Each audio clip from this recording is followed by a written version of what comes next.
Hello friends, welcome to iExamB's Law Channel Legal B.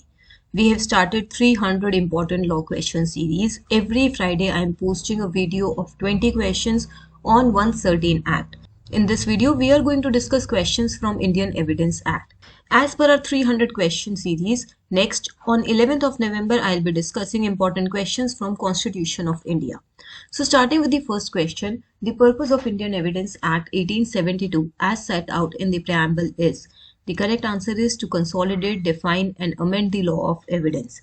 This is mentioned in the preamble, whereas it is expedient to consolidate, define and amend the law of evidence. Moving to question 2. What is oral evidence?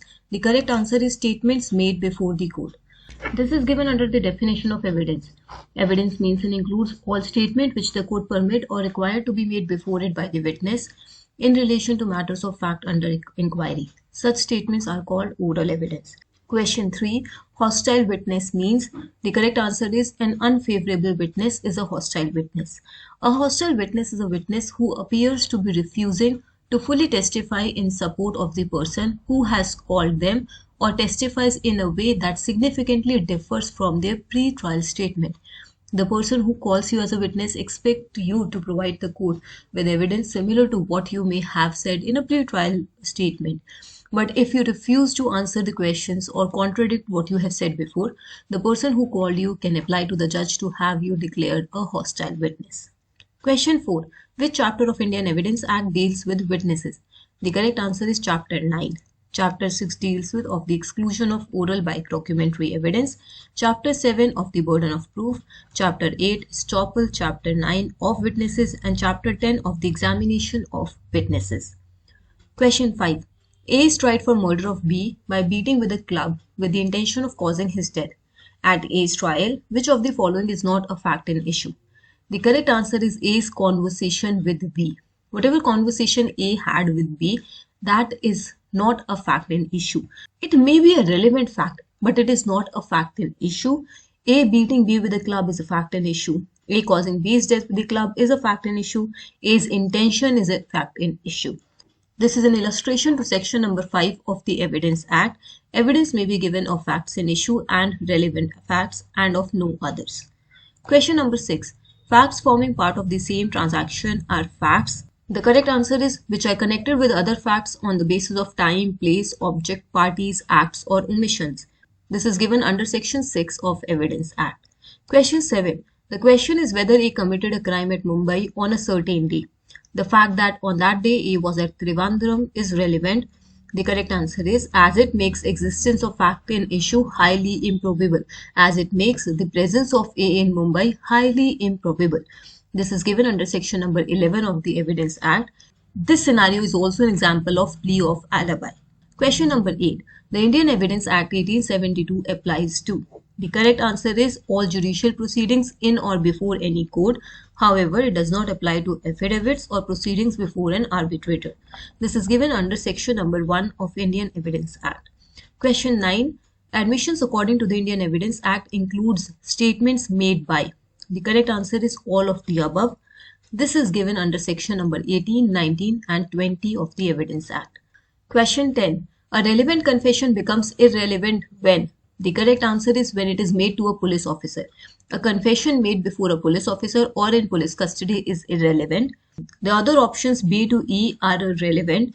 This is given under section number 25 and 29 of the Indian Evidence Act. Question 11. A person is accused for theft. Evidence is sought to be produced to prove that the accused has a bad character and is convicted of theft on several occasions in the past. The correct answer is bad character is relevant. Evidence was admissible because the person has been convicted of theft on several occasions in the past. This is an exception that is given under section number 54. Explanation 2 says a previous conviction is relevant as evidence of bad character. Question 12. When a 30 years old document is produced before the court, it may presume. The correct answer is that the document is duly executed. This is given under section number 90 of the Indian Evidence Act. Question 13. The burden of proving that the case of the accused comes within any of the general exceptions in the Indian Penal Code is upon the. The correct answer is accused. Accused will be proving that his case lies within the general exceptions. This is given under section number 105 of the Indian Evidence Act. Question 14. The opinion of expert is not relevant on a point of Indian law. Section 45 says expert opinion is relevant on a point of foreign law, science, art, or identity of handwriting or fingerprint impressions. Question number 15. Which of the following questions can be forbidden by the code? The correct answer is all A, B, C. Section 151 and 152 talk about indecent and scandalous questions and questions intended to insult or annoy. Question number 16. When can the leading questions be asked? The correct answer is they can be asked in an examination in chief or in a re-examination only with the permission of court, and they can be asked any time in the cross-examination. This is given under section 141, 142 and 143 of the Evidence Act. Question number 17. The order in which witnesses are produced and examined shall be regulated by. The correct answer is by the law and practice for the time being related to civil and criminal procedure respectively, and in the absence of any such law by the discretion of the court.